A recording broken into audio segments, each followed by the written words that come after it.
Good morning. In my beginning video, I talked to you guys about the IKEA Bissa shoe cabinet that I have. And I was trying to do a lot with that cabinet and it didn't work out so well. So I have a new idea with contact paper that I'm going to be testing out to see if it works well. So let me show you what the Bissa cabinet looks like. So I tried to put some burlap on the door and put a handle on it, but that didn't work. I originally had some different handles on it, which is why you see holes, but I didn't like those handles. Plus they were crooked. So I took them off and I was like, I'm gonna put some gold handles instead and try burlap on the front. I thought that would have been neat, but the technique that I tried just didn't work. And that's okay. When you're doing DIY stuff, sometimes things just don't work out the way that you plan. We're gonna try something else with contact paper on the front because I really don't feel like painting this thing. And I actually have a piece of wood that I wanna put on top of the shoe cabinets. So we're gonna try that out and see if that works out. I'm supposed to be helping.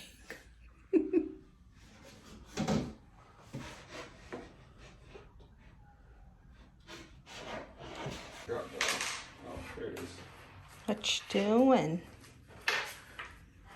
I'll take this apart.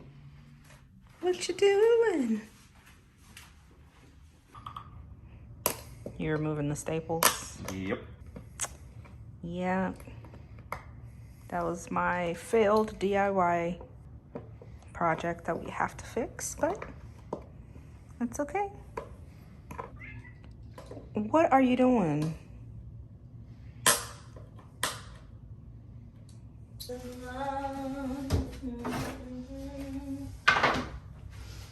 Oh, you know what? But do we have an extra of the slot inserts? I just stepped all in there. I'm making an extra slot insert. I'm an idiot. It's right there. Yeah. I don't want to talk about it.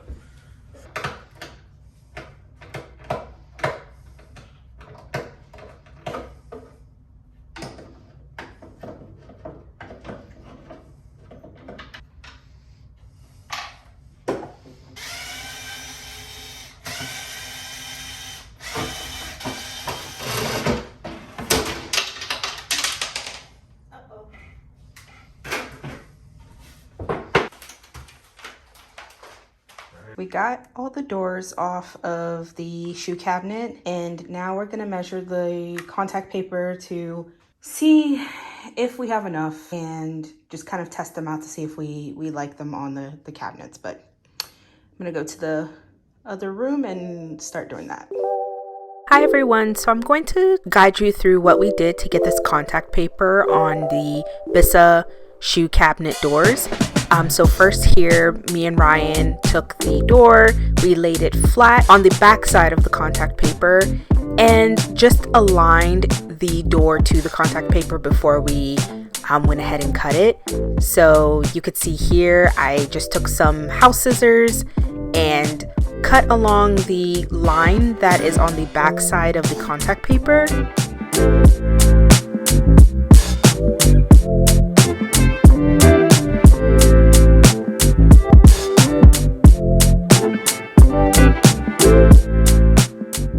So I got the contact paper from Amazon in the color coffee.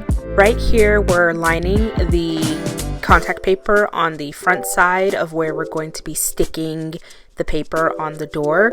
I had a little bit of trouble, of course, trying to peel off the non-sticky part of the contact paper so we could put the sticky side on the front side of the door. A little bit of advice when you're working with contact paper, wallpaper, or anything of that sort, you're going to need a lot of patience or you will rip the paper. So that's why I was going really slowly.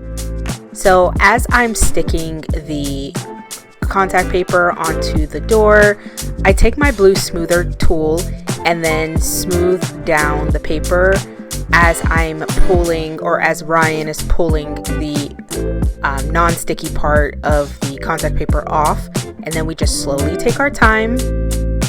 As you can see, it's really slow. We take our time to get all of the ends down on the contact paper as much as possible. So smooth it down, pull, smooth it down, pull, and repeat.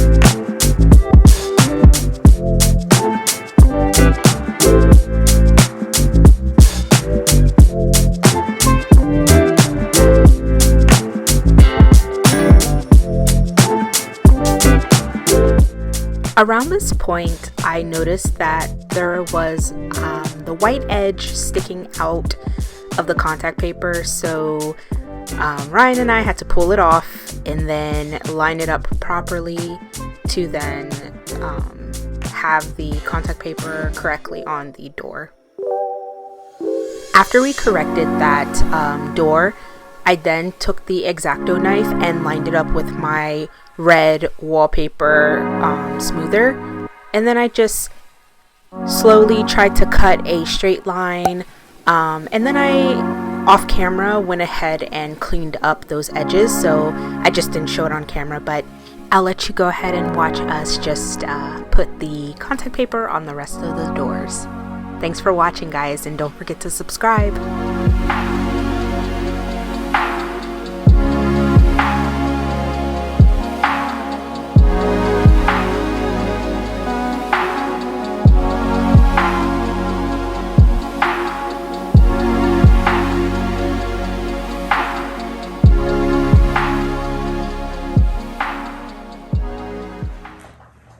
No, but this one's lined up. So if this one's lined up, I should be able to go from there.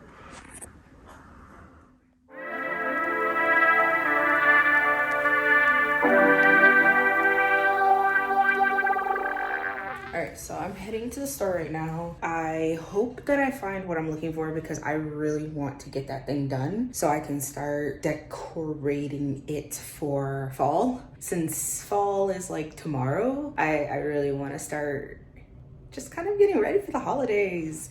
So I want to get done with this Bissa cabinet. I'm so tired of looking at it. Alright, let's go to the store.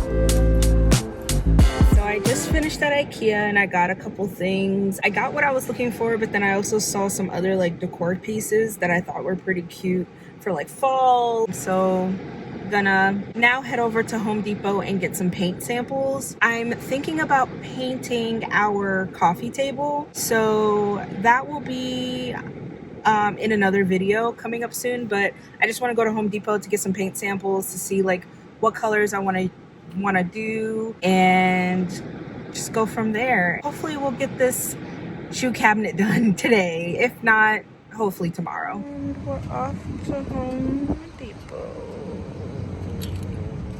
Alright, so future Judith coming to you guys here. I had filmed a part of the video and realized that the clip got deleted.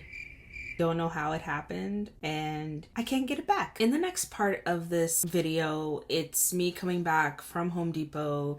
I'm basically just talking about like me getting the shelf from IKEA that I'm using for the Bissa cabinets, and the IKEA Ivar shelves that I am using has these metal prongs on the ends of the pieces of wood that I need to cut off in order for it to have that seamless look on the Bissa cabinet. I went ahead and used my Ryobi circular saw to cut off those pieces, and I am doing it on like my old coffee table that I don't care about, so don't worry about that. I know it gets messy when you cut and stuff like that, but that's not important. I'm just gonna cut over to me cutting that and then have you guys watch the rest of the video.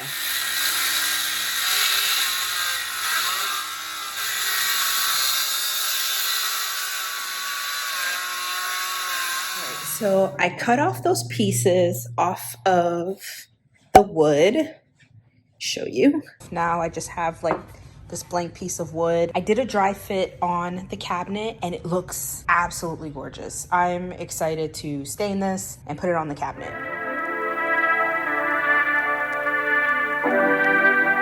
I put the wood top on the shoe cabinet, so this is what it's looking like now. I absolutely love it. Now that I'm looking at it, I feel like the shoe cabinet shouldn't be white. I might have to paint it. I don't know, the white, I feel like it's making it stick out like a sore thumb. So I took two boards, right, and stuck them together. And you see this separation?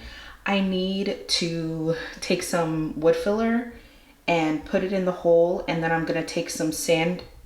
I'm gonna take my sander.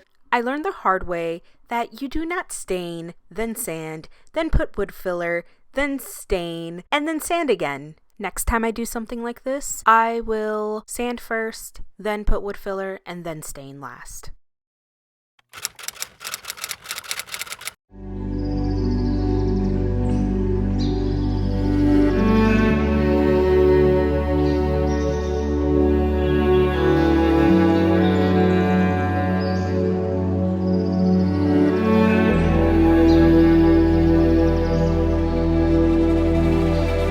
Tell him he's all you see. Tell him you got his keys, cause you thought he needed them, but he's not coming back again. So he's gone, leaving then. You won't see him again. It was convenient, but you won't be staying friends. And you know that, sweetie, you know that. Think you knew it before, but you just ignored that. So now